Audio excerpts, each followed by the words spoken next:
I pledge allegiance to the flag of the United States of America and to the republic for which it stands, one nation, under God, indivisible, with liberty and justice for all.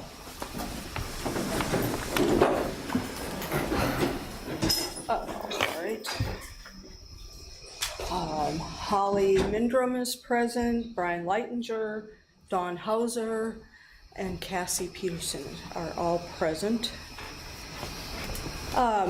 We entertain questions from the community and from visitors.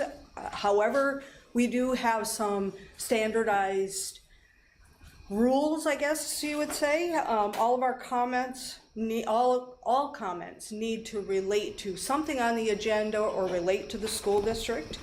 We recommend that you sign up, and it looks like we do have Darwin, you have signed up, and so we'll invite you to come to the table and get ready and be seated at the table so that we can hear from you. We'd also make note that the board will not comment on any we won't have conversation. We'll just receive your questions and someone will get back to you with appropriate answers at the appropriate time. And as part of our board protocol, it is unacceptable to slander anyone. And so we appreciate everyone living by those few standards. So Darwin, if you would come and share with us.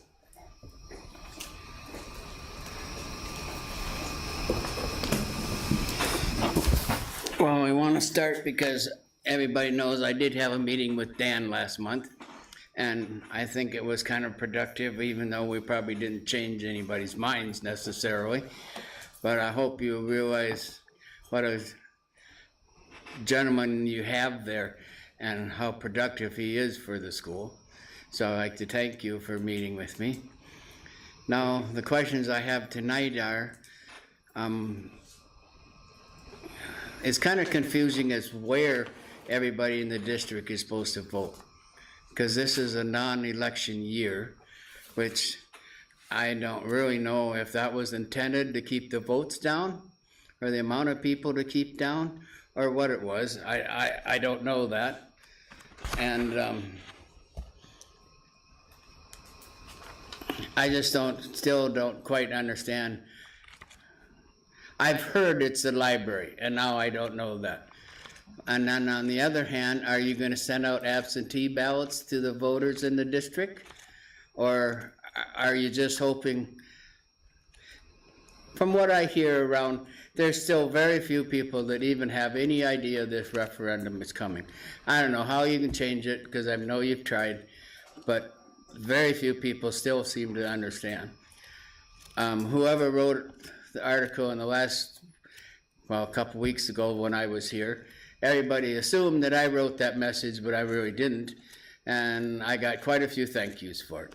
So I think people are willing to listen, but they just haven't got the information. And then somebody needs to know what the plan is after this is. What is the plan for the high school? How many years before you're going to be looking for money for the high school? Because this is a 20-year program that I still think we're talking about. And I still don't think people can afford it. So I guess that's what I have to say. I wanted to thank Dan particularly for taking time and ask questions about if it's only the library we're voting at, or what it is, or how you're going to do better at getting the people to know what's happening in the world, or in Aiken County, or not Aiken County, it's Aiken District, correct? It's the district, yes. So, and that small part of the county. Sure. So, thank you. Yeah, thank you, Darwin. I think to clarify voting, there's only one voting, in-person voting, and it will be at the library on November 4th. People can, beginning September 19th, I believe it is, can start to go over to the courthouse, and they can start to vote at the courthouse, early voting. And people can also request a mail-in ballot. And so there's a form that they can fill out and then send it back to the county, and then they'll send you your ballots. And so all of that information can be found on that website, the school's website, the We Are Aiken website. So along with a link to the form. So, I would assume once it's on the ballot, also it would automatically be on the Secretary of State, because anything that's voted on is on the Secretary of State, where you can find your regular voting information. Yeah. So can I have a follow-up question? sure. Who does that? Look on the secretary. I don't do know. it. I do all the time, so But you kind of have a position of community, on a board or whatever you want to call it. If you put in your Google, where do I vote, it will bring you automatically, like in Minnesota, if I say, where do I vote in Aiken, Minnesota, it will bring me to the Secretary of State page to find my exact spot. That's how you find that information. Yeah, And that's how most people. They gave me the do their town things. hall because it's skipping over a non-election year at the library. And we may not have been fully on the ballot when you looked at that point, Yeah, I right? Because think the it- ballots I are think it just takes us there getting. now, Yeah. yeah. Well, and I know the link to that form that you have to fill out for mail-in is a link to the Secretary of State's office. Is it just timing, or why are we having this on a non-election year? Because we were ready to have it. Yeah. Oh, that would Typically, be November is timing. Yeah, timing. typically there are other elections in November. This year, for whatever reason, we don't have one. It was just timing. Yeah, because then you would have voted at your county board, right? Yes. Would have been a part of your regular, yep. Yeah, so, I don't know, kind of sent a red flag up to me, but I Dan- think we've got to Dan continue knows. to do more work to get the information out there for people. we'll do more work. Yeah. Well, I appreciate We will that. too. Thank We'll see you. what we can do. But he did explain lots of things I didn't understand, like the parking problems and with that and going, but then you put that map up there, and if that's right, are you gonna have more than one exit off of 169? Does that road go through to 47? It does. It isn't gonna be considered a primary access. A private area? It's not gonna be a primary. Our goal is to have the primary access off of 169. So is that gonna back traffic up? Not any more than it already does in front of it every single morning. Let's move on. I wouldn't think. It would probably be easier because you're coming out on the highways, we're not blocking the highway. Or should the school boards be starting with petitioning the state for stop signs there? Well, I think there are processes we have to go through first. And so we will be looking at all of that and working with the powers that be. But until we know if we have a referendum passed, some of that stuff kind of has to get pushed back. Okay, So- thank you. All right, thank you, Darwin. Thanks for sharing with us. We appreciate your questions. I will entertain a motion to approve the agenda. I'll make a motion to approve the agenda. I'll second it. Is there any discussion? Is there any discussion? Any discussion? All those in favor signify by saying aye. Aye. Those opposed by the same sign. Motion carries. All right, we have scheduled presentations. Do we have student council here? I don't think so. The next student council made it. They're busy. Yeah. They're tired. Yeah, It's they're been the probably first running 2 right weeks of school, right? All right. Can I invite Jennifer Johnson and Taylor Meeks to come and to share with us?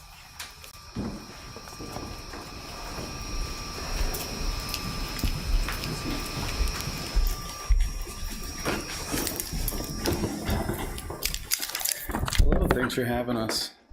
Yeah.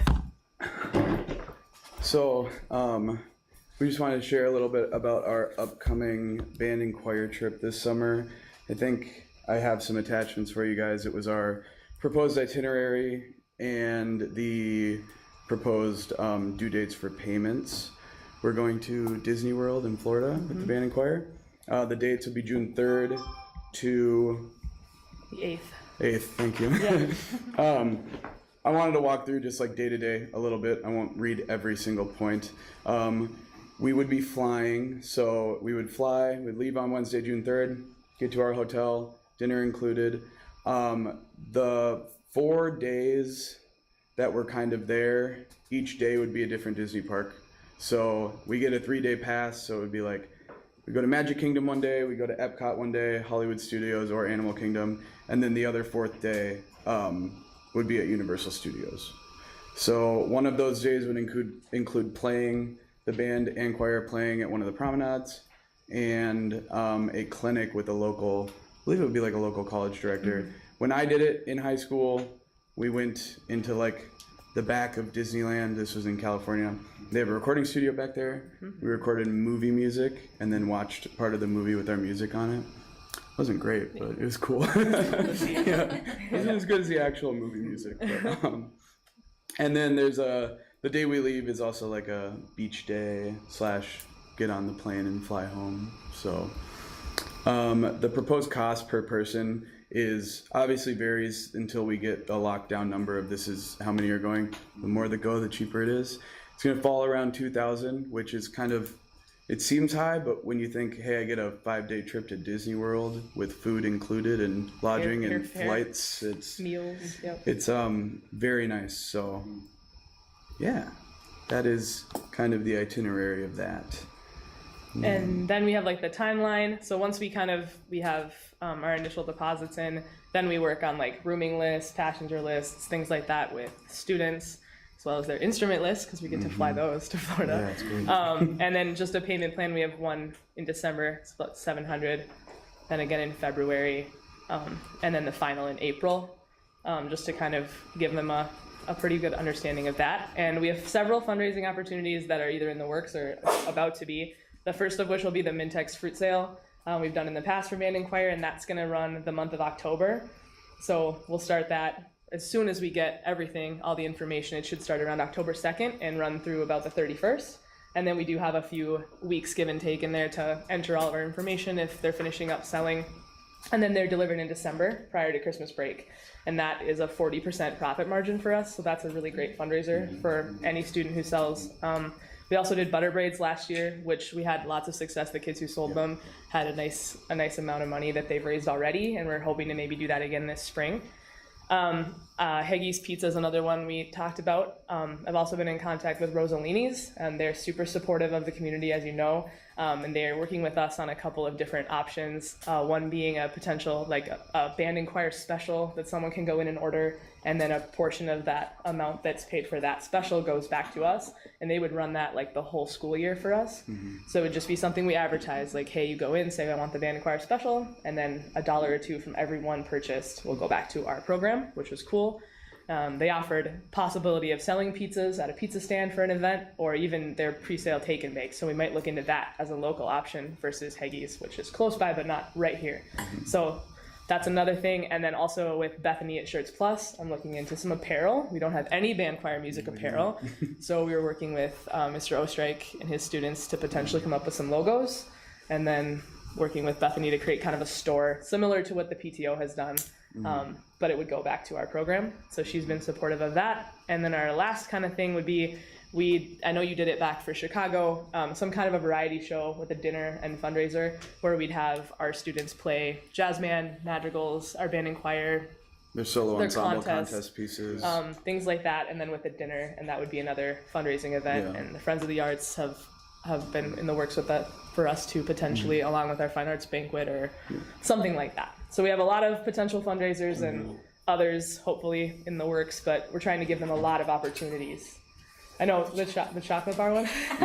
So a lot of kids one. ask. Yeah. We like that one. Okay, that's another one we can look into. But just we're trying to give them as many options. Some that they go outright and maybe ask, but also some that are just community things. Like, hey, buy some Band and Choir apparel for your family or friends for Christmas, or a community member wants to buy something to support us, and they get a sweatshirt, and some of it goes back to us.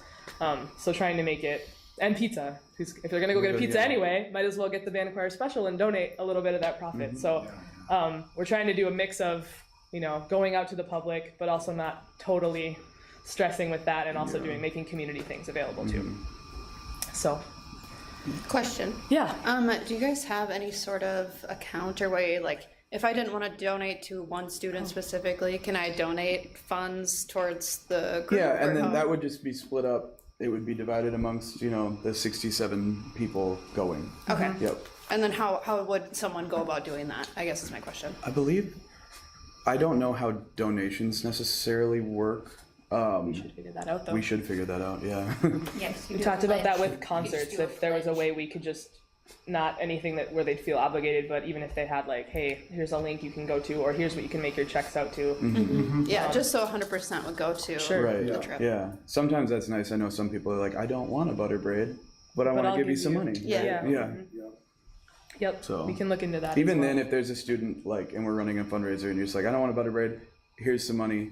They can give that to me, and we just put that into our account with the deposit for the fundraiser. So we can let the kids know that too. Right. If you have someone in the community or your family or Yeah. friend that wants to donate specifically just to you, we can just take that $20 and put it right in your account. I suppose we don't know if there's guidelines to donations and what's Right. allowed and what's not. But Sure. Yeah. I think We might have to figure that out. Yeah. yeah.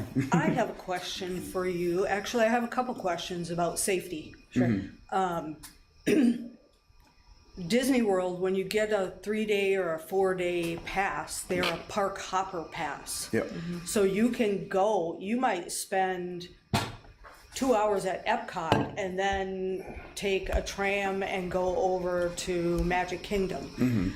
How are you gonna handle that? Are you just gonna? We're doing one park One a a day. day. And Yep. so they have to stay, have to They have stay to in the pick, one park, like yeah. we're going to Magic Kingdom today. Yes. And where we're when you leave Disney, it's a little ways away to get to Disney Springs. what's the other Universal. park you see? Universal. Universal, right?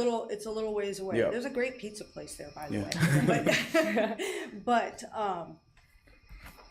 the transportation is part of Of the cost. the Yeah. cost. We'd and have it's a- We'd part have of- coach buses. buses. Yeah. Okay. Yep. That's Yeah. just my concern. I didn't want to find out that a bunch of teenagers were Ubering. Yeah, no. Well, that's We'd have all a motor coach transportation That's when we're all in part Florida. of going to leisure time, right? Yeah. That's what they do is they Going through. organize trips and. Well, sometimes those companies won't transport Yep. when you get to a place. They won't take Leisure you to time's another super place. great with everything. It's Midway. honestly really easy. They take care of everything, and I'm it's so assuming nice. they're Yeah. used to working with schools and Yeah. they know what the scoop is. So, Yeah. Yeah. are you going to be staying in a Disney resort? It It says Disney Springs. Disney Springs. Disney yeah. Springs And is it's the Rosen Inn Hotel. Is where okay. we're staying. That's not a Disney resort. Okay. So I wasn't sure. I've but it never been is- to Disney World before. So. I mean, it's But it is those close. depart the resort, but it's not like right on site. Yeah. But it's very Right. close. So, yeah. Okay. Yep. So they came to me with this, I just wanted to present it to the board so you're aware what's going on and it's always exciting to find out where band and choir's got, what they've got planned for their next summer trip, so. Yeah. I'm really excited to hear about their opportunity to play Yeah. there. Not just to play Right. in the amusement park, but to actually present music Yeah. there. Well, and we've And- both been on tours to Florida. I know you did Disney and I did Universal Orlando, and both times, I mean, like, I think both of us had really cool Oh, it's experiences. amazing. Yeah. It's so much Great fun. experience. Yeah, both playing. We played at the Hard Rock when I was at Universal, and that was super. fun. Like out on the plaza with jazz, and so Yeah. they'll have a really cool opportunity to share their music in a Yeah, I different think way. when we met and talked about it, we were both like, "This was fun for us in high school." So yeah, and the kids are just gonna love it for sure. Yeah, And I know $2,000 gives people sticker shock, but that is nothing Yeah. to go and And that spend was like time. we went to Chicago 2 years. That was around $1,100. Yeah. We get so much more for $900 more. It's kind of crazy how much you get for the price. So and our cost to bus versus fly was so insignificant. Yeah. And the amount of time we would get yeah, in the parks and in Florida itself was so much more of a trade-off that's what we ended up it ultimately. was something like $75 more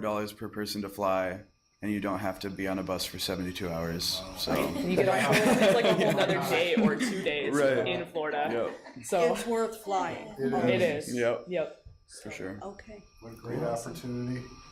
Yeah, Give them something to really look forward to the entire school year. Yeah. for sure. Pretty awesome.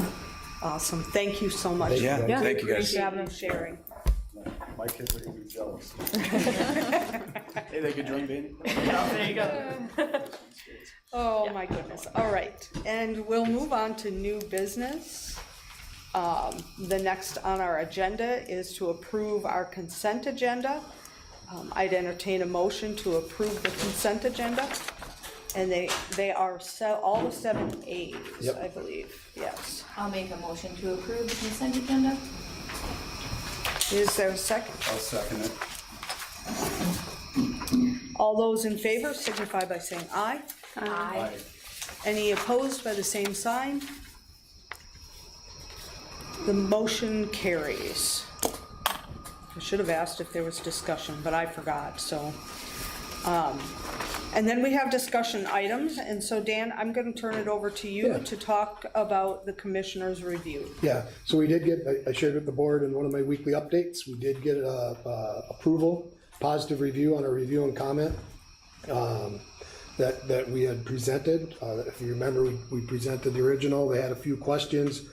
We filled that, completed that information, and on August 28th, we got a positive review and comment back from MDE. Basically, a summary is that a summary of the project, which is the building project, question 1, basically, for the new pre-K 6 building, along with the transportation and the fees that go with that, and then the gymnasium and the community fitness center, wellness center on question 2, just laying out what the scope of the project is. They also, we had to talk about different options, so we shared the information on the costs of remodeling and building, all with the different options we had talked about. And based on the analysis of the school district's required documentation and other pertinent information from our sources of the Minnesota Department of Education, the Commissioner of Education provides a positive review and comment for our project, basically meaning they're giving us the final go-ahead to go through with the referendum, and should the referendum, when the referendum passes, we've got everything in order according to MDE and their guidelines and expectations to move forward. So, any questions from the board? Do you plan on, I did see that we are allowed then to start seeking bids. Do we plan on seeking bids prior, or are we not going to? We'll wait until after. That's what I thought yeah. our plan would be. I just saw that it was in the first paragraph, and Yep. I didn't think that was our plan. So we'll wait to do any of that until it's approved. To clarify, that was the first paragraph back from them, not our first Yeah. paragraph that we sent them. All right? Yeah, I would just want to lift up out of the comments from the commissioner that we did look at, as a board, look at all of our different options about as far as remodeling and doing different things besides building a new school. And I think that the public needs to know that we didn't just decide, oh, we'd like a new school. We are asking for a new school out of necessity, not because everybody thinks it would be great. So, and the commissioner agreed after looking at all of the evidence, so. So I'd like, I don't know if we need a motion, but we're gonna if I get a motion in a second to accept and approve the MDE review and comment All right. statement as presented. I'll entertain a motion to accept the commissioner's review and comment. So moved. Is there I'll second. any more discussion? Any more discussion? Any more discussion? All those in favor signify by saying aye. Aye. Opposed by the same sign? Motion carries. All right. And are we gonna ask Matthew to come? Yeah. All right, Matthew, Matthew, are you ready? can you come and share with us? And then, I was gonna put up the taxpayer impact and then, the tax relief opportunities. Is that what Yep. those two That things be sounds good? good. All right, give me just a second here. I bet my head's gonna be in the way. Yeah. give me- I'll move.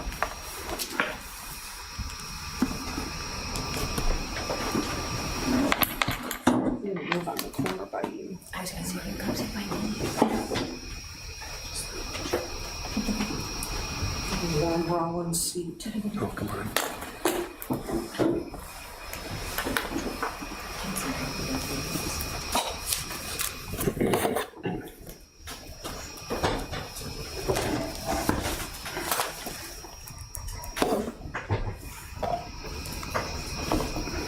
That's not what I wanted.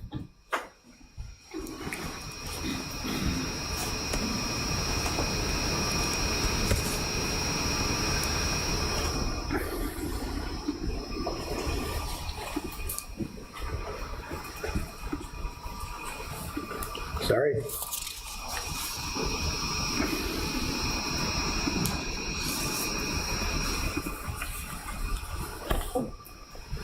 Javi, what I got going on here? Javi to the rescue. Sorry, Javi, I thought I had it this time. He always thinks he used to be behind the camera. There it is, baby.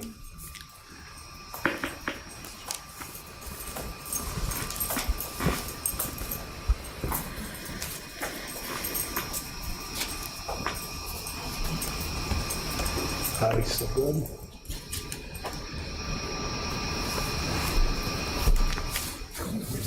Oh, you have the screen first. Now we're, all right.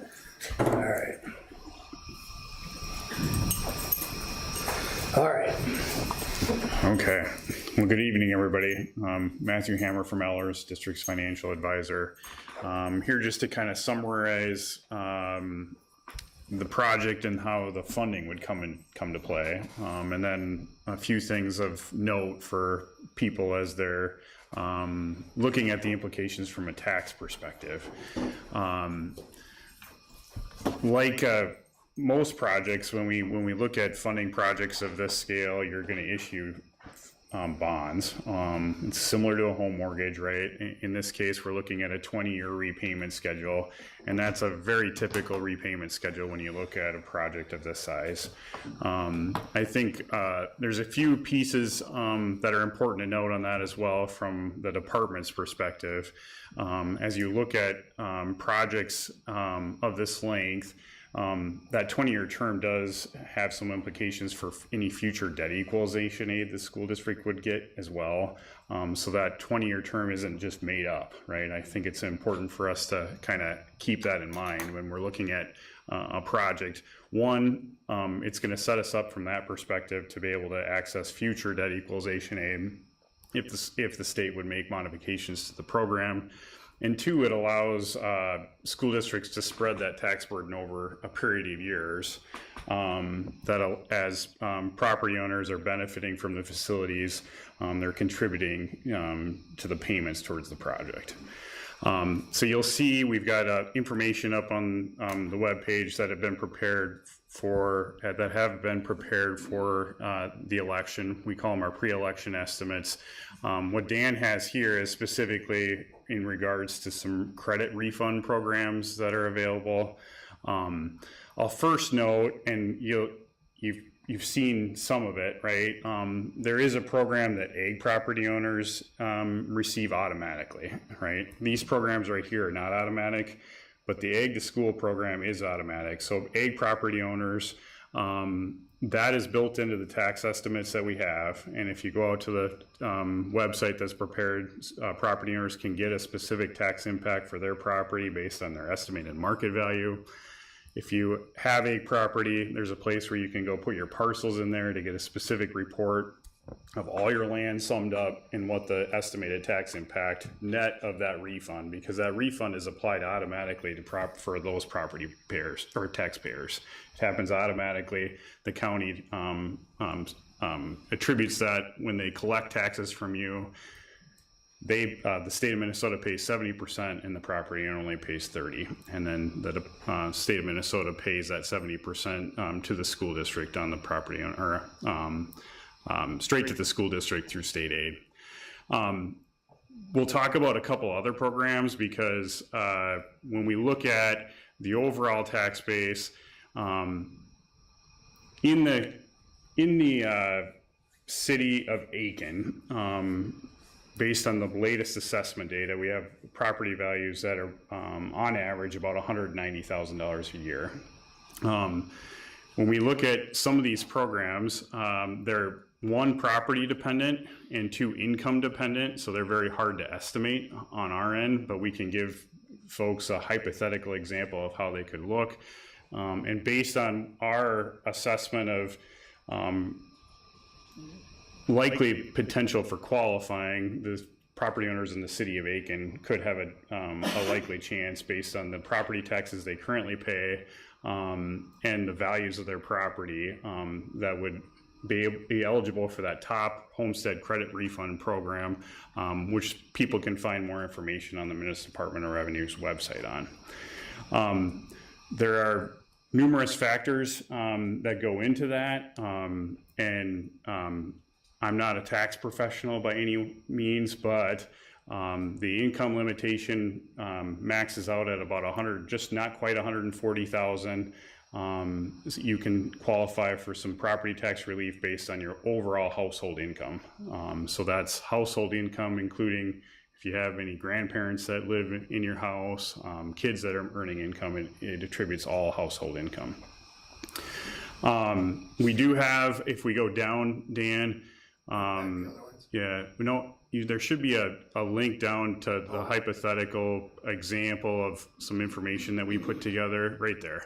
Okay, so this is the one we were looking for. This is a graphical representation, and really what it represents is the tax impact based on the value of property on the top. That is the initial tax impact net of any refund, so before any refund. What's represented on the left is household income. So if your overall household income would land in any of those areas, less than 139,320, there's an illustration of potentially whether you would qualify for an additional tax refund as part of the program. 190,000 right now is roughly the average in the city of Aiken. So if you take that point in time, and if your overall household income was $90,000 a year, you'd qualify for an additional $102 of tax relief through the program based on current tax rates for all the other jurisdictions, because this incorporates everything in your taxes. So it's not just the school district. Yeah. It's a property tax rebate, so it's separate. It oftentimes gets filed as when you file your income tax return, but it is a separate refund program, and you actually get the refund separate from your income taxes, typically in the fall of each year. Okay. So What I found, we talked about this in one of the meetings, there's some people that thought they might qualify now and they didn't know it was an option. So if you're watching or listening, you might want to check into this either way. right. Maybe missing out on a tax.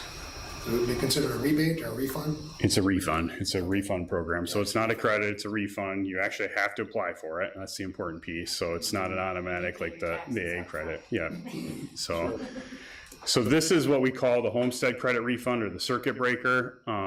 This one is an every year thing. So this is ongoing based on your income levels, your home values on an every year basis. If we go back, Dan, there's two other programs as part of it. The special 1 year refund that folks can qualify for each year if your taxes go up by more than 12%. So that's a program that it doesn't matter on what your income is. Property owners potentially can qualify. There is also a deferral program, senior citizen tax deferral. That's not necessarily tax relief, but it allows people to defer taxes to future years. So there's some information on that. All of these links go straight out to the Department of Revenue's website. And then finally, there's the renter's property tax credit, which is within the same program, and you actually use the renter's form, right, as part of this, but it's within the same program for anybody that's a renter. So all these are programs that people should look at. From what we're told at the Minnesota Department of Revenue, they're underutilized, right, or people that qualify or currently could qualify, just aren't filling out the paperwork. So we always like to bring that to people's attention, that these are things, regardless of a referendum passage or not, you should be looking at as a property owner each year. Yes? We're actually missing two programs. There's the Sustainable Forestry Incentive Act program and the 2C program. They both provide forest landowners that have a qualified forest management plan with annual payments that greatly offset property taxes. Yeah. In some cases, people actually don't pay any taxes.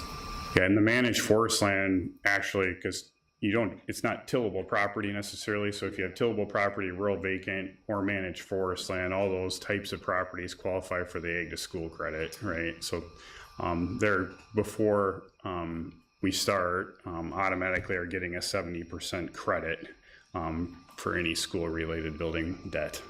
So for projects such as these. Yeah, so those programs, you gotta have 20 acres or more enroll in those programs, but they have a per acre assessment depending on, like in the case of SFIA, how many years people want to sign a covenant for. So it's as little as 7 years up to 50 years for forested acreage, but the payments are very substantial, compared to the assessed value of the forested acreage. Yep. Yeah. So, I mean, I think I can answer any questions. I will say there's information on the website about these programs. There's a calculator that's on the district's website that's out there. We encourage people to get the information they need, right? That's really what our role is. So if anybody has any questions, they can feel free to give us a phone call and talk through their specific situation with their property and how it would impact their specific properties from a taxation perspective.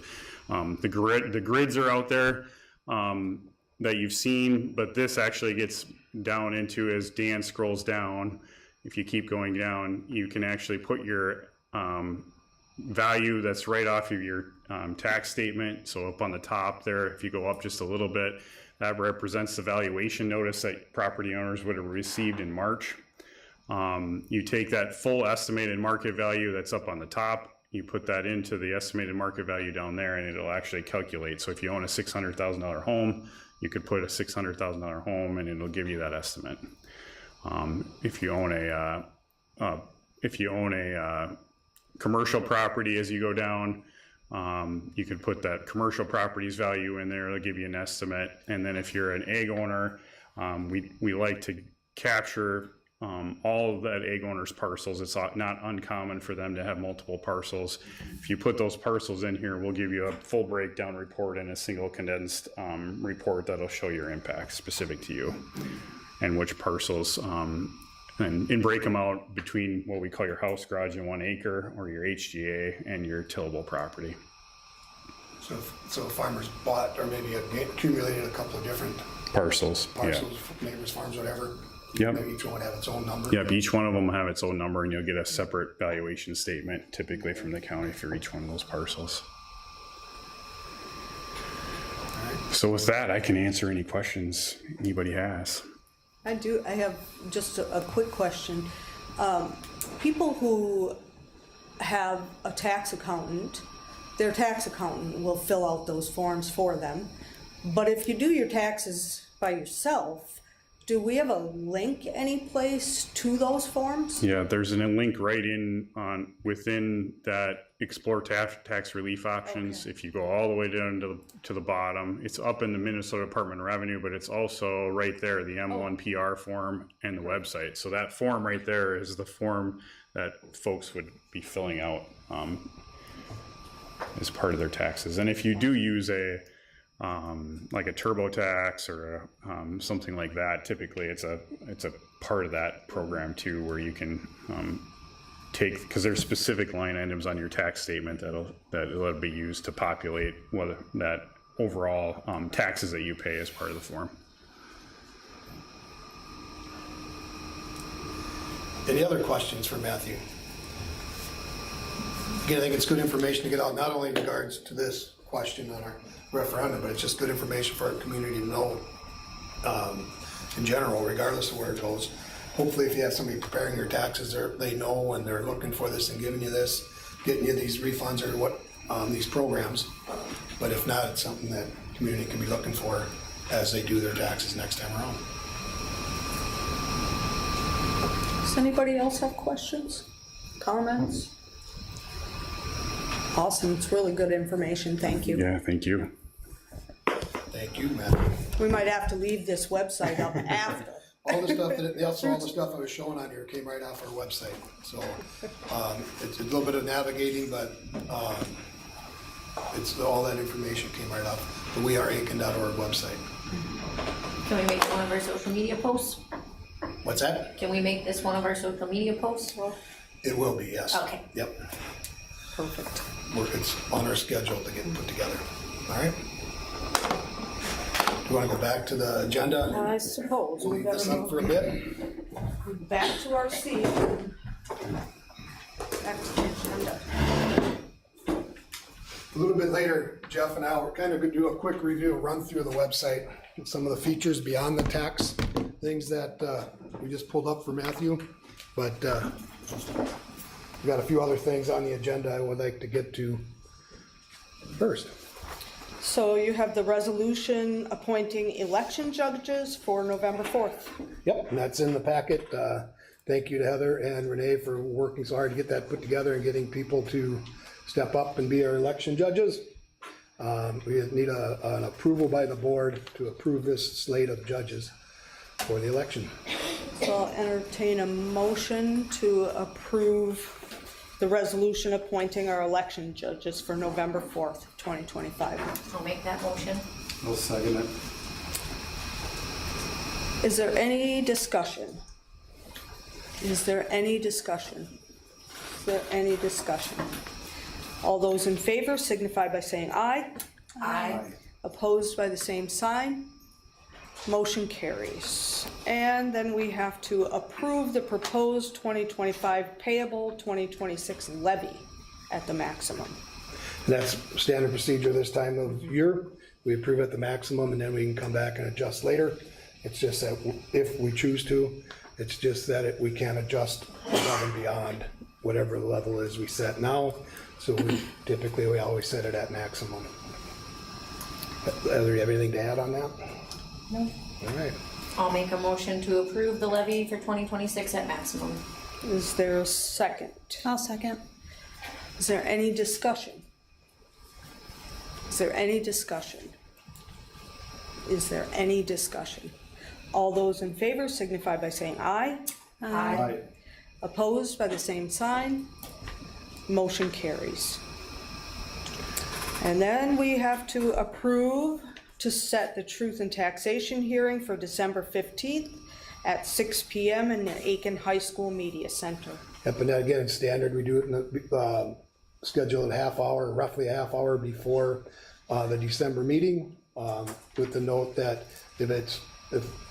when the truth and taxation meeting is over, we'll roll right into the board meeting. So could be a few minutes before 6:30, it could be a few minutes after. So I'll entertain a motion to approve to set the truth and taxation hearing for December 15th at 6 p.m.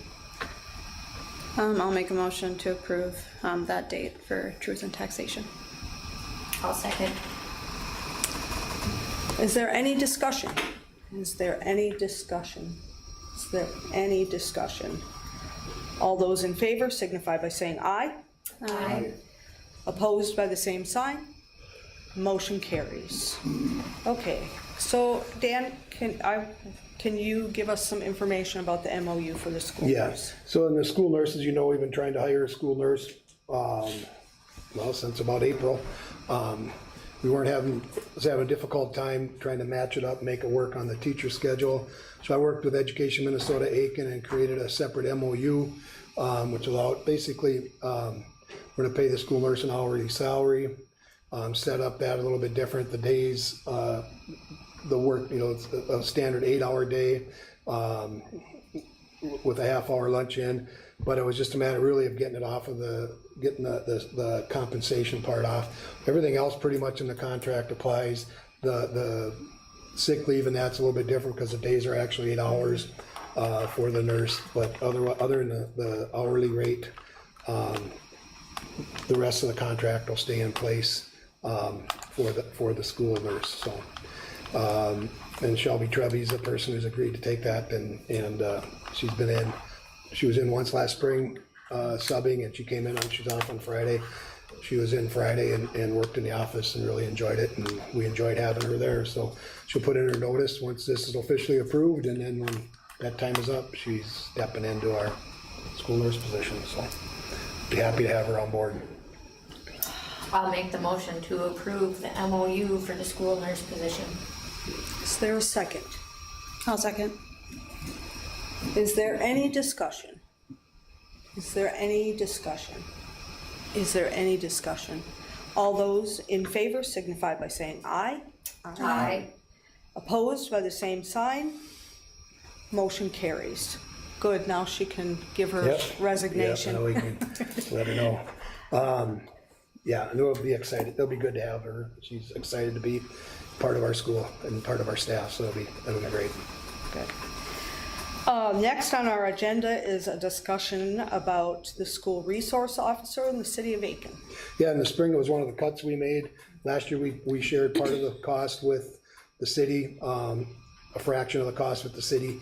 For SRO, it was one of the things we had decided not to continue to pay in the spring, that we had cut. The city has come back, and Coulter Rideau has offered to provide the SRO basically at no cost to the district.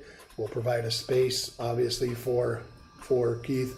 My recommendation to the board, and I know we've had discussion on this, my recommendation to the board in this day and age and where we're at, that we should thank the city and bring an SRO back into our building for the 25-26 school year. Is there any discussion? Yeah, I just want to say I greatly appreciate the opportunity to maintain the school resource officer, and couldn't be anything more important for our school safety to maintain a school resource officer at Aiken schools. So greatly thank the city of Aiken.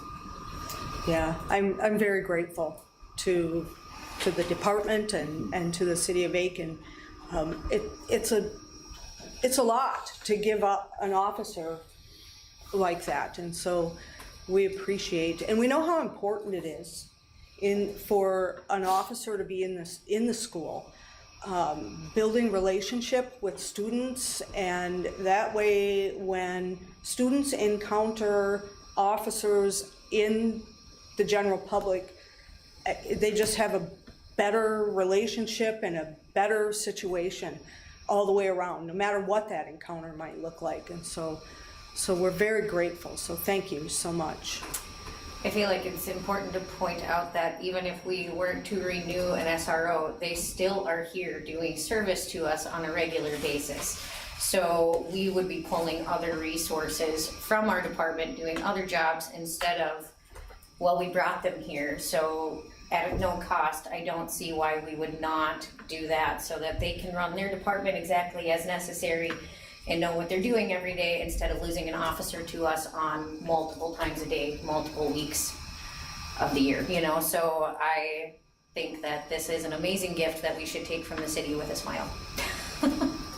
Yeah, I agree. Having it be at no cost to the district is a game changer, where in another situation, we'd have to look at not having an SRO in our building.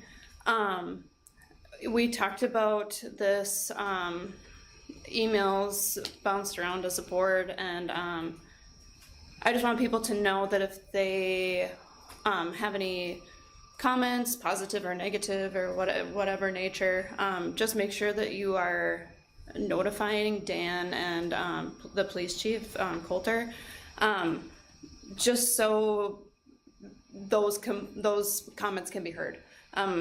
Talked to a lot of different parties about this subject, in favor, and then other comments. But I think just keeping frequent communication between the school and the police department is super important. And we just want to make it a good situation for everybody and want our schools to be a safe place, and having an SRO bolsters our student safety. Do you need any kind of an Yes. approval from Let's do a us? motion All and a right. I'll make a motion that we move forward with the SRO at the cost given to us by the city. I'll second it. Is there any more discussion? Any more discussion? Is there any more discussion? All those in favor signify by saying aye.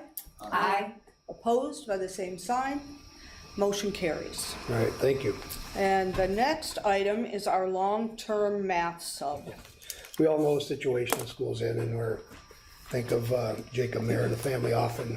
One of the side things on this that we had to deal with last week was trying to figure out who's going to teach his classes. And Jacob's not that's gonna sound bad, teachers don't get mad, but he's not he's not an 8th grade geography teacher where we'd have a lot of options for people to fill that.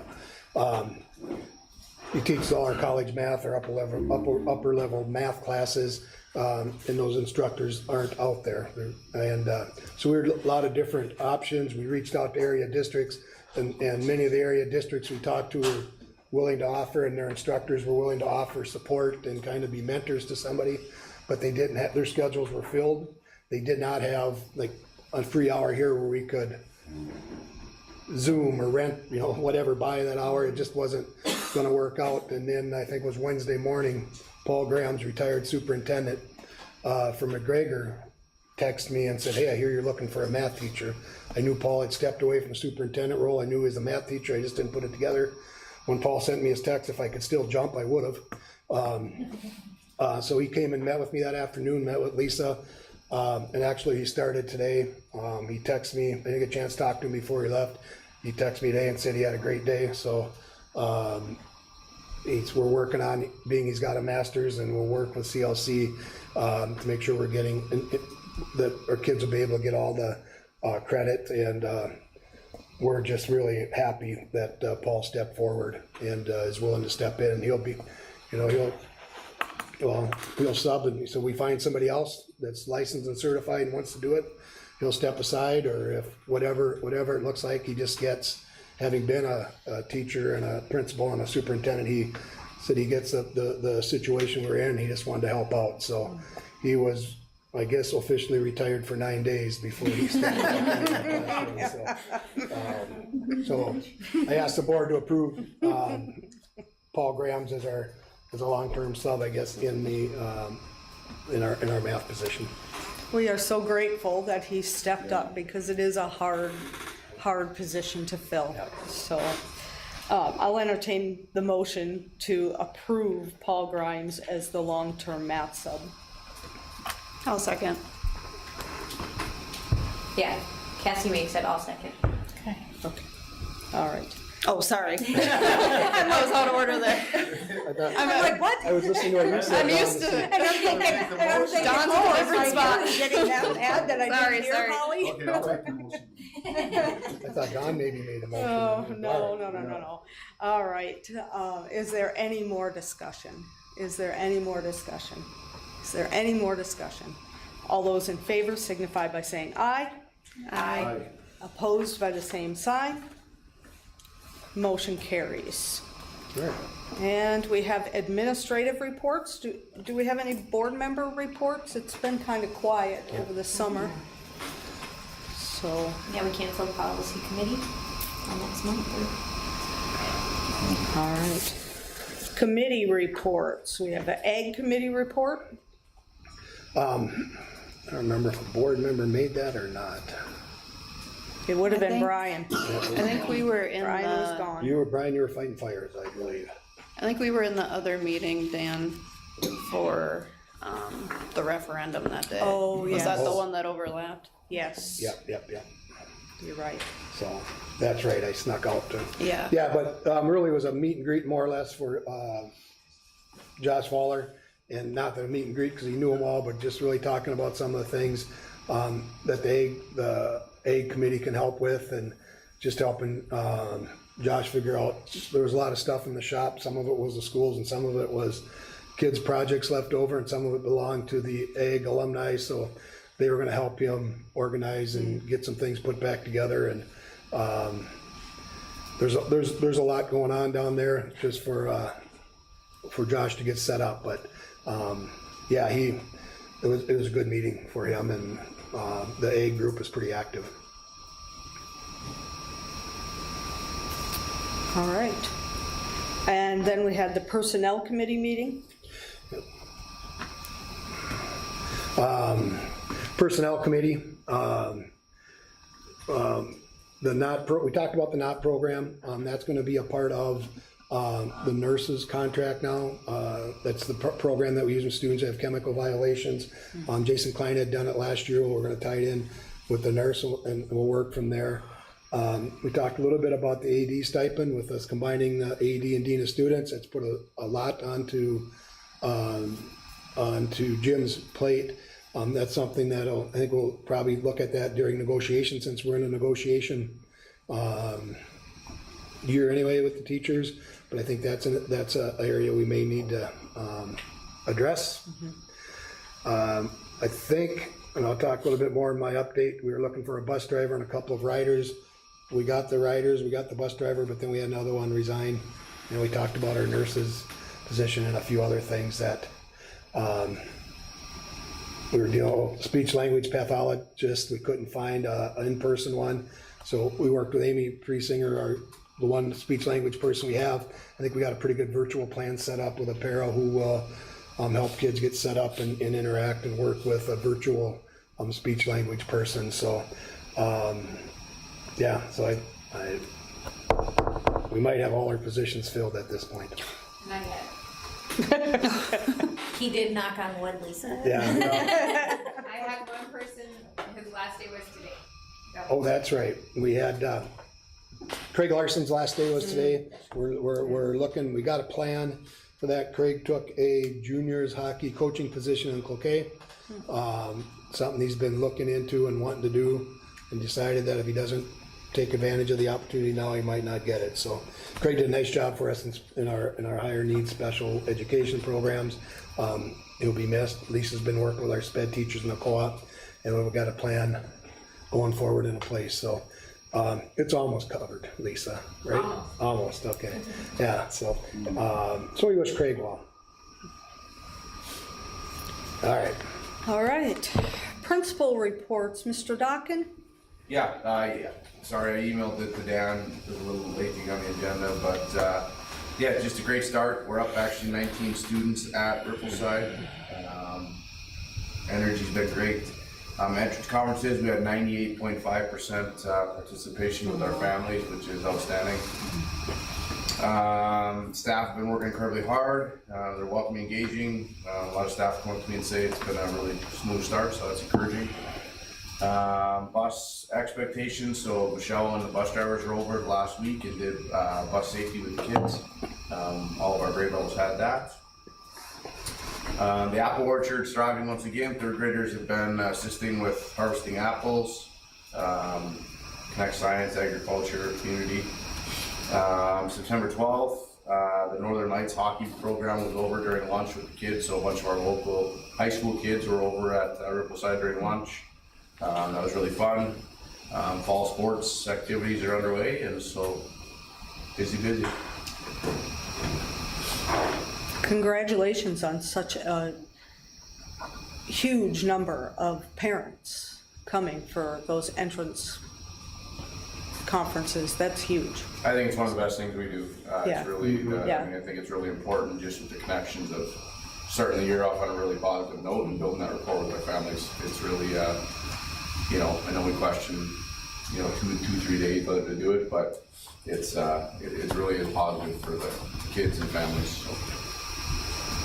What a great way for parents and teachers and students to connect, to learn about one another and talk about whatever the concerns are or praises, whatever it is. So that's great. Thank you. Ms. DeMars. Yeah, I can't believe that we had back to school workshop week just a few weeks ago because it feels like we've been in school at least 3 months. Workshop was well. We did, we had a good turnout at open house. We had 95% of our 7th grade families there for their informational meeting. It has been so wonderful to have the kids back in the building. I know it's only been 10 days, but it's just so wonderful. The kids have been great. My staff is just wonderful. We are obviously missing Mr. Mayor. We are so very thankful. The staff have been so welcoming to Mr. Grams. We had a potluck today to send Craig off on his new journey, and we're teasing him today that in 2 weeks he's gonna wanna come back. You know, he'll miss us so much. But I do, peer leaders will have their first activity this Friday with their mentees. We have a great peer leader. We pair up juniors and seniors with 7th graders and some 8th graders. And so that is such a wonderful program in our building. And Lindsay Klein and Dustin Richters do such a great job mentoring those juniors and seniors to be good mentees or mentors for those mentees. So I really appreciate that program. Reese Wentlet is a semi-finalist in the 2026 National Merit Scholarship Program. We have not had that in a really long time. So a big shout out to Reese for all of his hard work and dedication to his studies. Our enrollment, we have 21 new students enrolled at Aiken High School, so it's fun to see all these new faces coming around. We have had some students leave, but we have 21 new faces, so it's fun. Everything's up and running. We have sports, we have online school, we have alt school, we have everything's going now, so it's good. Congratulations on having such a large percentage of 7th grade families involved in orientation. Because I don't know what happens when students leave and come across the river and then all of a sudden that participation falls off. So it's good to hear that there were so many parents here. So, parents, guardians, so thank you. And community education, Mrs. Henline. Right. Fall elementary sports are in full swing. We have 30 plus 3rd and 4th graders playing flag football, and 30 plus 5th and 6th graders playing tackle football this year. So they've been outside, and today they were sweaty. Same with the girls in the volleyball. We have just over 40 girls in grades 3rd through 6th grade playing volleyball. So they're in full swing, and they are going till October. So it's a lot of fun to watch them in the gyms and outside. Lots of things going on before the month of September ends, including adult open gym starting tomorrow for basketball. Tai Chi actually starts tonight, sorry. Tai Chi starts tomorrow, a wood barn quilt class, a puzzle competition next Monday, and a live cooking demonstration at the end of the month. Kids Club is also in full swing with morning and after school care being utilized by many families. Wraparound care, which is the daycare of preschool, is a little low. But I heard last year it started low and we added a bunch of kids throughout the year. So I'm hoping, crossing my fingers, that is going to be what happens. Grand Friends program is going to be starting in the coming weeks. In this year's 3rd grade, their class is a larger in size. They're, I think, our largest class, aren't they? There's like 80, I want to say 86 is what they said, kiddos. So I'm looking for more Grand Friends. If you know anybody, send them my way. Have them give me a call. It's a great program where they have letters go back and forth, and they also share a meal together and some coffee a couple times a year, maybe 3 times a year. So I'm looking for some more people to be a part of that.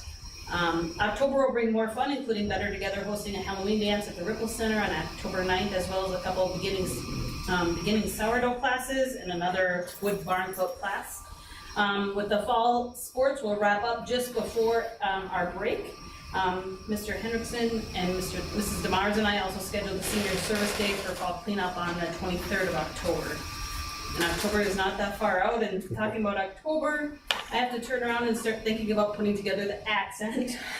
So I'm starting to think about getting classes and programming together. If you have something you'd like to share in the works and some ideas, we're working on our bread baking classes, swimming lessons, a winter camping night, and some other things. So As always, if anybody has any suggestions or like to share their time and talents, please contact me.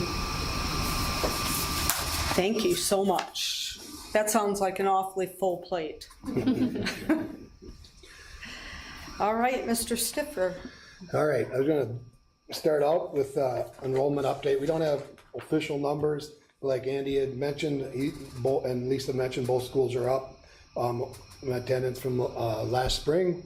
So that's a plus, and seeing the new faces and seeing some new kids, it's always fun, and that just kind of adds to the excitement. Both schools do a nice job of welcoming and partnering up new students with peer helpers or a peer mentor or just a buddy, so that they have that. So there's an enrollment update. I do have, moving on into referendum update.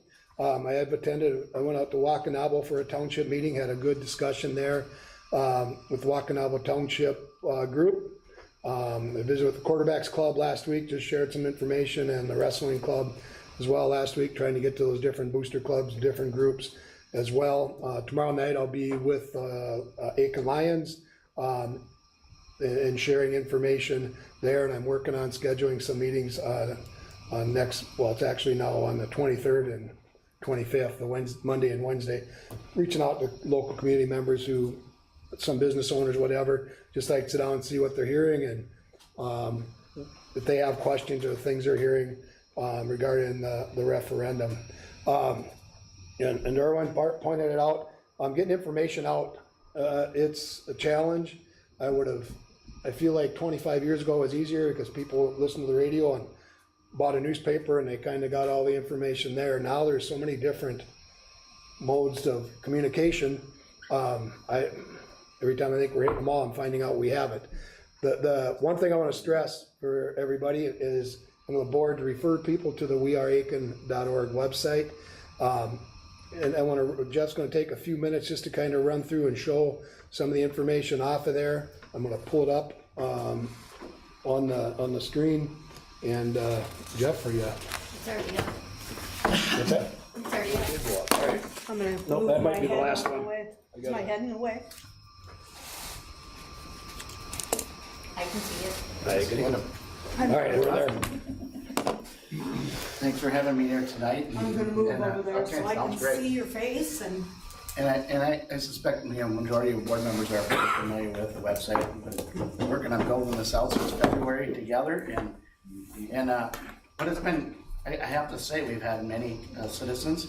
Darwin, one that had questions, came in and met with Dan and myself, and we've had several citizens come in and talk in the office, and they bring questions and comments and things that we don't have on the website, and then we turn around and we add them. So this is ever changing and continually adding more frequently asked questions and so on.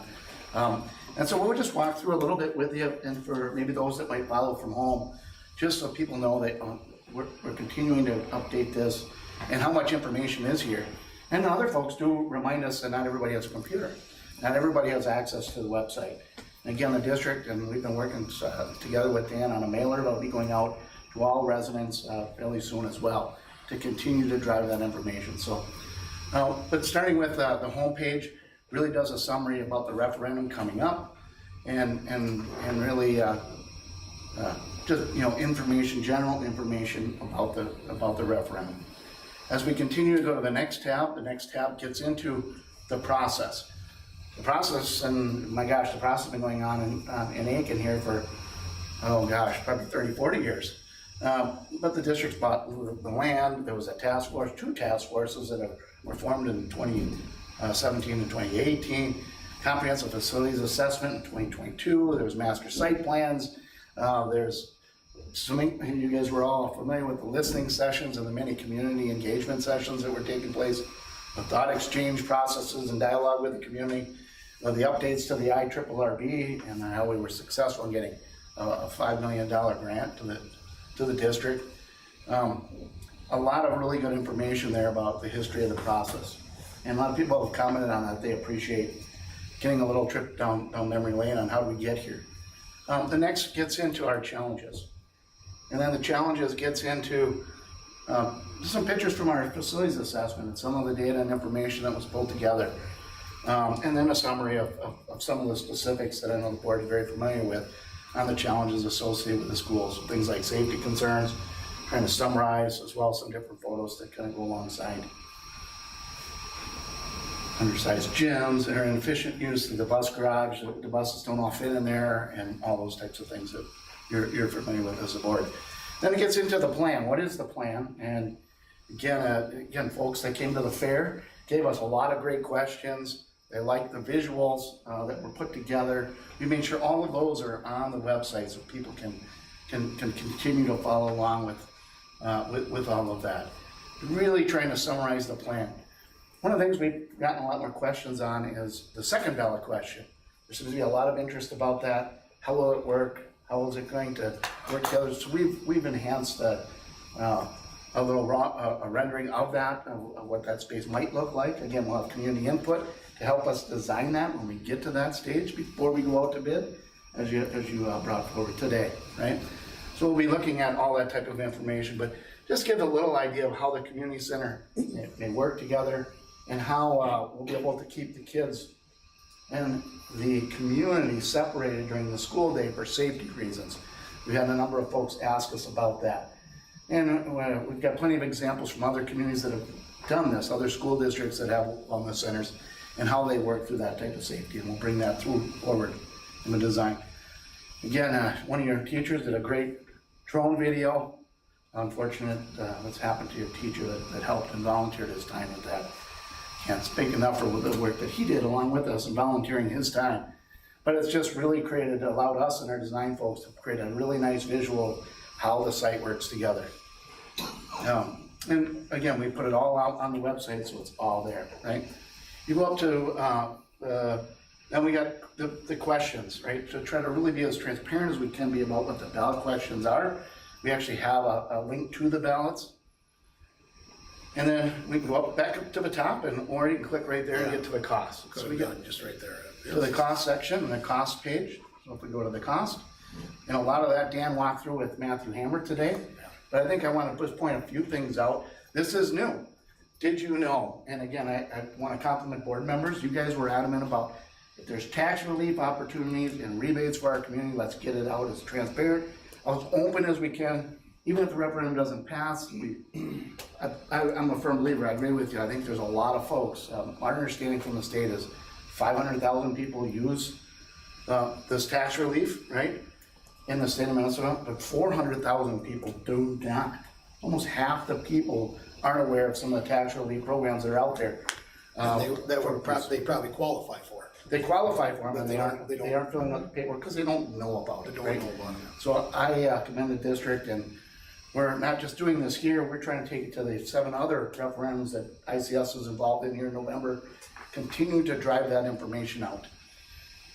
The other thing is we added per feedback from residents about what is the breakdown by different values of houses, not just the big tag ones that we have on the side. But let's put the full tax chart, and we've done that. So we've added that down, and then you heard Matthew Hammer talk about how you can calculate your exact taxes if you're a resident. And so we made sure that's there. We're trying to make sure people understand the different funding breakouts, who's paying what percentages, and you've seen all the links. The IRRB, and I can't stress enough for people to understand that that's a one-time shot at that. If we don't pass this, you don't have $5 million to start doing work. It needs to pass, or you lose that money, and I think it's going to be very difficult to get it again. So I think that's a really important piece. The analytics, we went through the analytics today on the website, so we can kind of see how many people are coming, and then are they coming to the different locations, and what are they looking for? And the new Ag to School video has been shared a lot within the community, and so I think your taxpayers are really appreciating this. I know there were some residents at the fair that were somewhat interested in this, were aware of it, but how does it mean? And I think that's going to be great information. We're going to continue to work together with Dan on getting information through Facebook as well, things like the videos and things that we can share with people. Learn about the tax impact, so the community impact of the plan. Again, all the input from people from the city and people from the county and people from the economic development areas and the hospital and others. have really shared with the district in fact that the plan has community-wide and all the different things, whether it's construction workers coming here to do work and those types of things are tried to highlight in this. The fact that the IRRB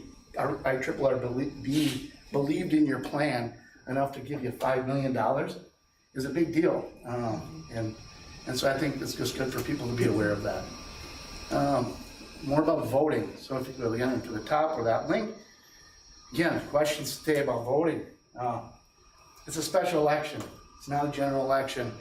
If there was, the county had something on the ballot, they'd be right there with you and helping to share costs of it. It's the reality of schools, you gotta follow the law. You don't get to set the voting laws as board. You got 5 days a year that you can do a building referendum project. You're doing it on November, which is normally the day when people go to vote.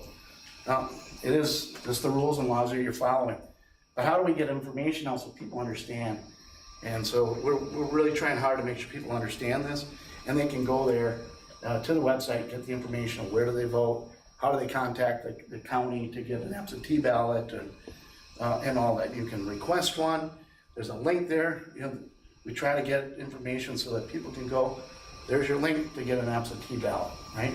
Mailed to you. So we're really trying to make this as easy for people as a one-stop shop to continue to get information about the referendum and about the information. We continue to host meetings in the district office with people that have questions or want to have more conversation. And we continue to share that information, and then we take those questions and continue to add our information. For those that aren't registered to vote, but could register, we've got a link there, and how would they register? So our high school seniors, hopefully, there's kids that are turning 18 that have never voted before, they haven't been registered, or people that have recently moved to the area.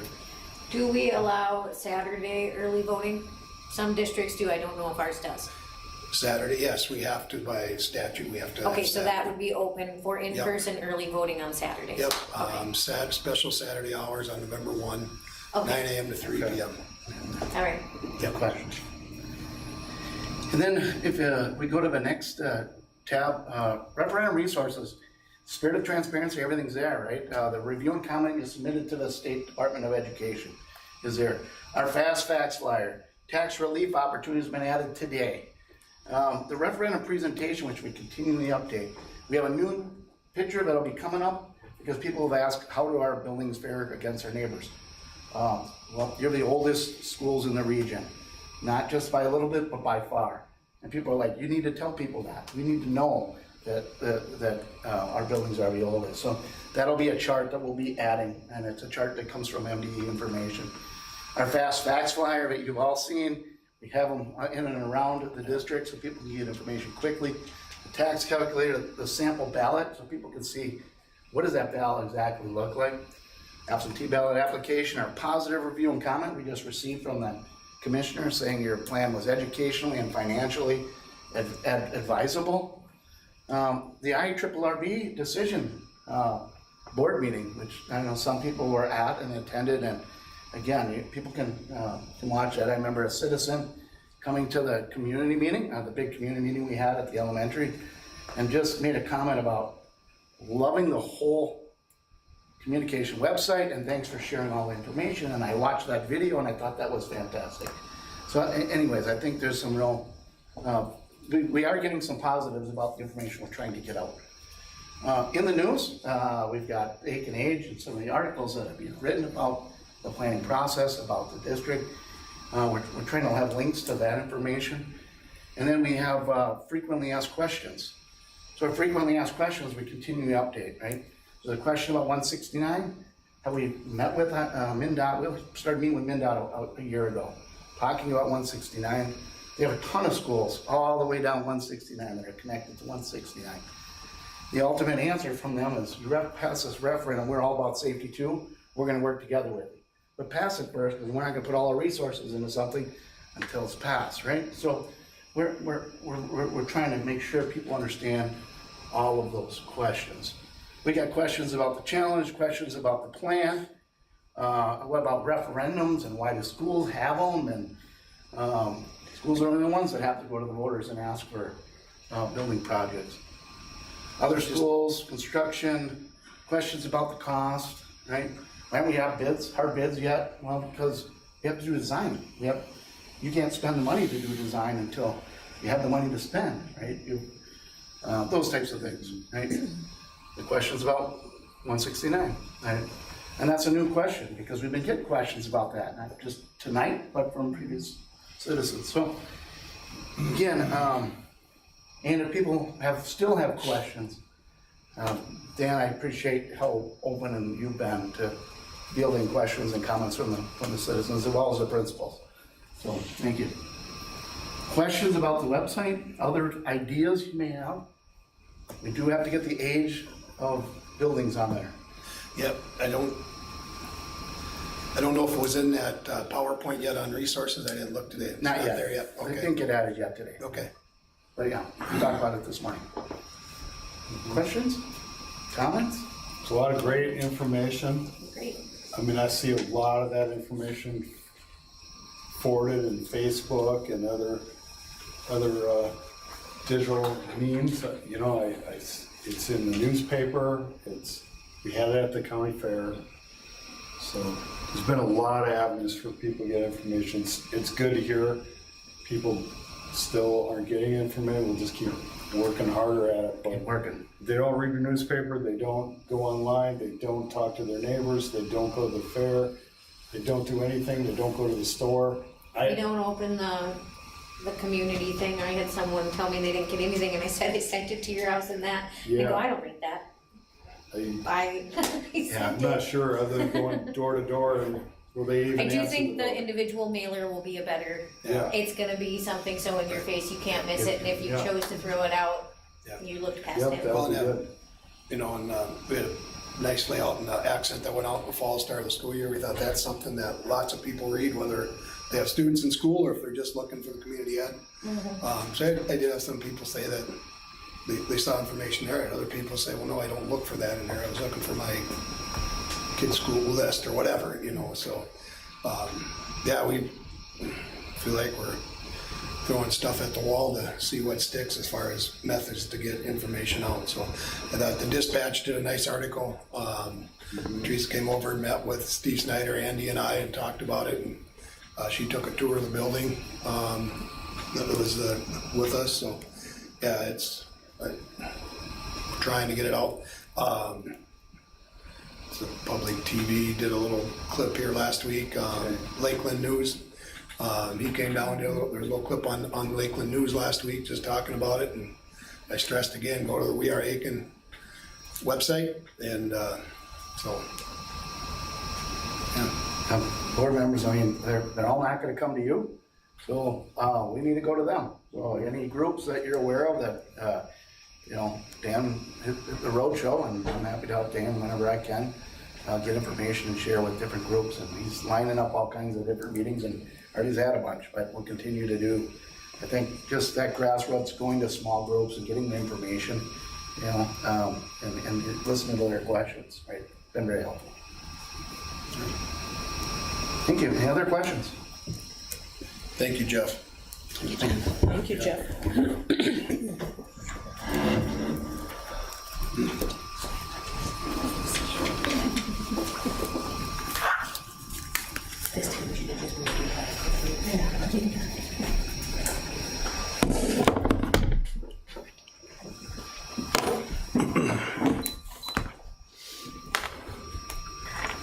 All right. You had a little list here, I did, yeah. so And it's, school start is next on the yeah. list. Andy and Lisa both, well, Nedry a little bit as well, touched on the school start. You know, it's always crazy at the start of the school year. This year it seemed to be a little bit crazier at times. But, you know, I'd maybe be remiss, if that's the right word, but the accident with Jake Marisette has been a hard thing for our staff to deal with, and a lot of our students as well. We're all watching every last report. Bless Brenda for keeping us updated and the family. Our staff have gone out of their way to work with the mayor kids and keep them included and keep things going. I shouldn't say staff, I think our community has. So we can sometimes complain about small towns and small towns, whatever, politics or whatever you wanna say, but, when there's a crisis or something's going on with a family or with any, it's amazing how this community comes together, and we're about to go down and witness part of that with the volleyball, activities tonight, so. Overall, school start's it's been a good start, but we had our moments, so. Bus driver shortage, we thought we had all our bus drivers. I remember Michelle talking to me in mid-August, we're lined up with bus drivers and we have riders, and, you know, we're set 2 weeks before school starts, and then we had a couple of resignations along the way. We did just this weekend, this summer, when we had our drivers, we decided not to condense the routes. We had one route we thought we could combine with three other routes and remove a bus and a driver. But we had drivers at that point, so we didn't. Well, then we threw a resignation and some I don't know, but drivers wanted, you know, okay, then I want that route. Then there was some movement. We ended up taking that route out and adding those riders to, I think it was 3 different buses. Doesn't really change a whole lot of their time. Like make many trips longer. It does extend the overall a little bit for the drivers, but it seemed to go well today. That was at 11 o'clock. I'm assuming the afternoon route went as well. So, but the drivers took it in stride, and so we are one less route, but we've absorbed that into a couple of other routes that travel the same area. So. Thanks to Michelle and Crystal over the bus and the drivers for being flexible.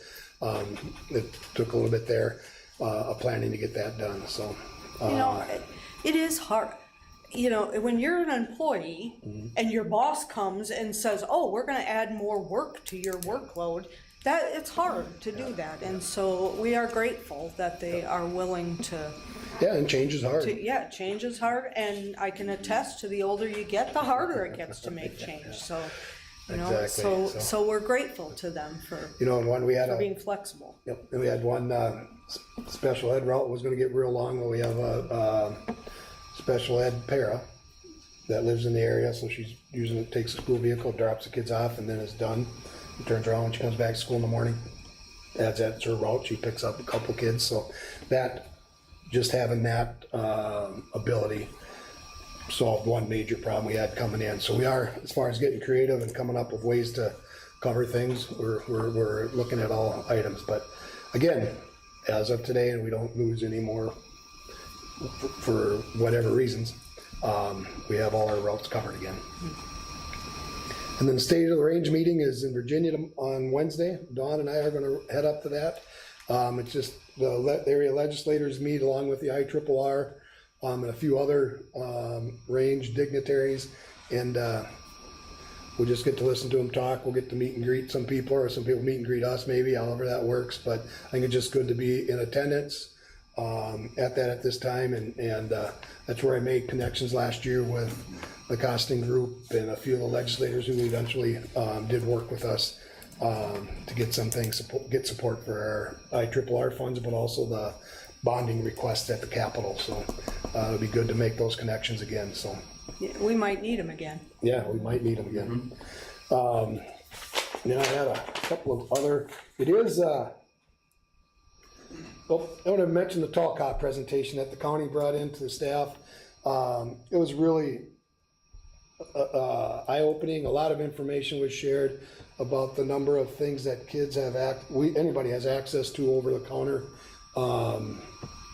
You know, and I find myself trying to read labels a lot closer now when I see kids walking by, but there's some pretty hazardous things, if you will, non-healthy things, addictive things that 10-year-olds can walk into some stores and it's not illegal for them to purchase. And the whole Tall Cop presentation was helping make us more aware of that. The students high school students are going to have the student version of that. I think it's October 1st or 2nd here in Aiken. They're doing one day in Aiken, and they're going to do one day in split between Hill City and McGregor. So same organization, but it's a different, I can't remember what they call the student portion of it. So it was very eye-opening. So talked a lot about the flavored vapes and things like that we knew that are set to target and attract kids, but the concerns with that. I One- should have mentioned that Yeah. in my board report, because I did. And I was so angry when I left. I wanted to go over to the gas station and clean the counters, because it's amazing the things that are marketed to our children that are so hazardous to their health. And really what it is a gateway into the drug world, so that kids become addicted to drugs and alcohol. Not even so much alcohol anymore, just drugs. Yes, that was, and had some staff say, well, wasn't the, let's start the school year type thing, but there's a lot of information for our staff, and I talked to some elementary staff too, who just said it's just so good to have that information and to see that, so.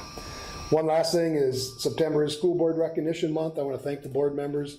I know it's not easy, always being a school board member, or easy putting up with me or the rest of us, but I do appreciate your time, effort, talents, and your dedication to our school and our community. So I have certificates for you, but I think unless you want yours tonight, I'll hang on to them, and hopefully next month we'll have all 7 you'll be able to make it next month, and we'll get a picture and a photo op then. So, but thank you, board members, for stepping up and being a part of our school board.